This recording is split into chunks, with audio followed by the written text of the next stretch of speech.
धाराशिव जिल्ह्यातील परांडा तालुक्यात वसलेले सोनारी गाव प्रसिद्ध आहे श्री काळ भैरव म्हणजे सोनार सिद्ध देवस्थानासाठी। महाराष्ट्रासह आंध्र प्रदेश, कर्नाटक, तेलंगणा राज्यातील लाखो भाविकांचे हे कुलदैवत आहे। पौराणिक कथेनुसार सुवर्णासूर राक्षसाच्या वधासाठी देव सपत्नी येथे आले व दैत्याचा वध करून येथेच वास्तव्यास राहिले। सुवर्णासुराचा वध केला म्हणून त्या क्षेत्राला सोनारी तर देवाला सोनार सिद्ध या नावाने लोक ओळखू लागले।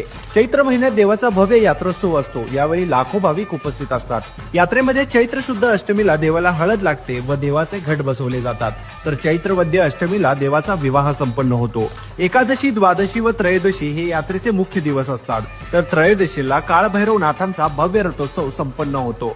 यावेळी भाविक चांगभलेच्या गजरात गुलाल खोबऱ्यांची उधळण करतात। सीना नदी किनारी असलेले श्री क्षेत्र सोनारी हे तीर्थक्षेत्र असून ते काळभैरव माता जोगेश्वरी यांचे महाराष्ट्रातील मुख्य स्थान आहे आणि येथूनच देव म्हसवड, वीर अशा ठिकाणी वास्तव्यास गेले। असे हे काशी खंडाचे कोतवाल महाराष्ट्राचे आवडते दैवत आहे। मित्रांनो, तुम्ही कधी या